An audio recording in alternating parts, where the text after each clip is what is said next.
Hey, what's up, guys? How's it going? Sorry I've been away for a while, but I've been just finishing up a lot of new tracks and also working hard on my second refill pack, which I'm pleased to announce will be released next week. So follow my Facebook page for more information on that. But today I want to show you some tips and techniques on layering synths to get a really big wide sound. And you can apply it. I'm going to show you how to do it in a drop, but you can apply this same technique to melodies or whatever. So I'm going to play you a clip from my remix of Clockwork song Titan, which you can grab on my SoundCloud page for free.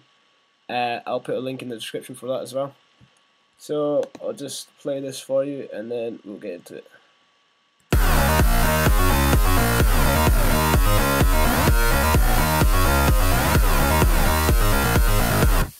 Okay, so that drop you heard is made up of 4 different synths. 3 are for the bass, and there's 1 kind of high lead on top of that as well. So how I went about this was, I selected a synth that I was kind of happy with to set the main tone, which is this synth here. So this is actually on my second refill pack. It's called Chainsaw. So what I done was I worked out the melody with that, and then what I done was I copied the melody and with the automation and stuff, and loaded it up into this sub bass combinator, which is also on my second refill pack. It's basically just a sine wave. Some processing and stuff like that going on. So that kind of gave it a bit more depth. If you play them together,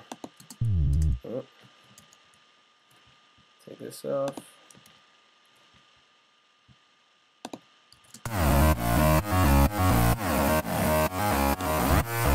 If you're listening through some decent speakers, you'll be able to hear the difference when the sub bass is muted.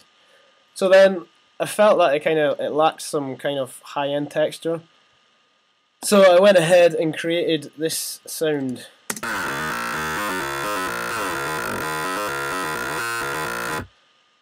The synth is quite simple, but then there's quite a lot of processing to give it that crunchy kind of texture, and yeah, you can really notice the difference when you add it. If I just go here.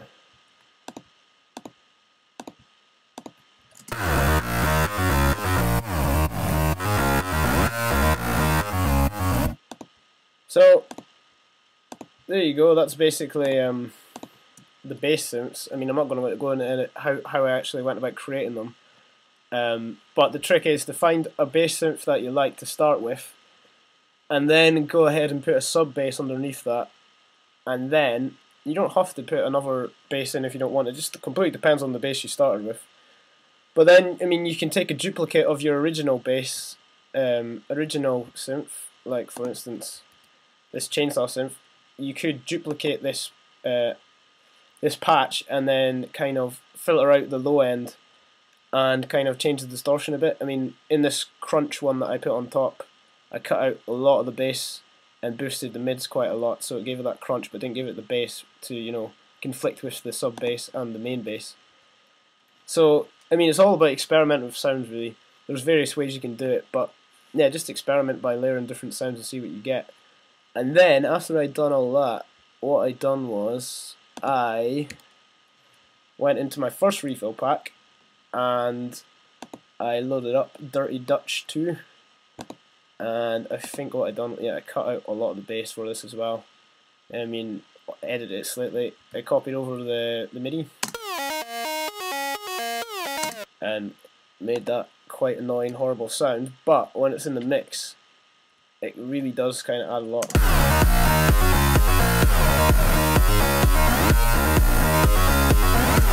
It sounds quite nice, just horrible on its own. So that's basically how I went about doing this. So don't be scared to experiment. I mean, what I used to a lot of the time try and do everything with one patch, and it's just stupid. It doesn't really work very well. So yeah, layer your sounds, and you can EQ and process them differently to get all sorts of mental sounds that sound cool.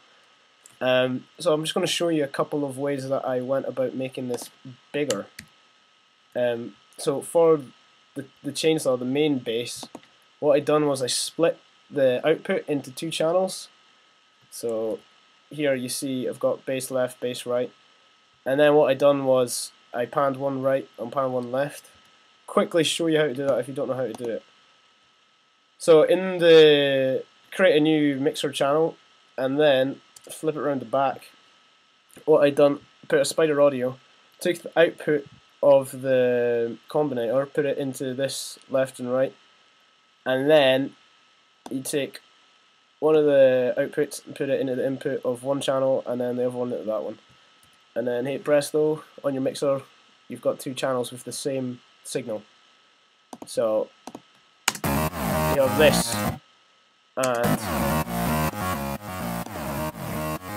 see the difference it makes?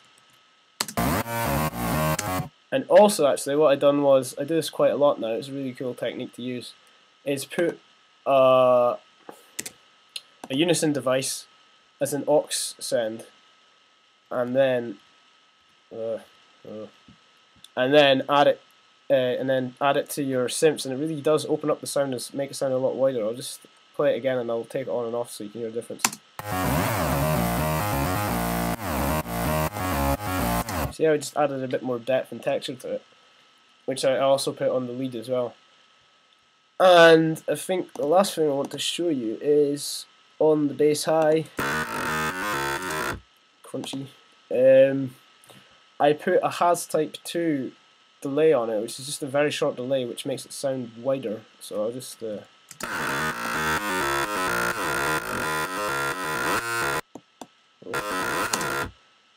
so it's quite good to widen out your bass synths, because there's a lot of bass in them, it leaves space in the middle of the mix for your kick drum and also your sub bass and any leads you've got going on.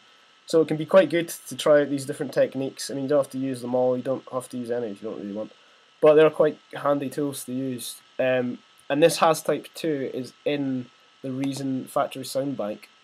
So if you just go to create effect,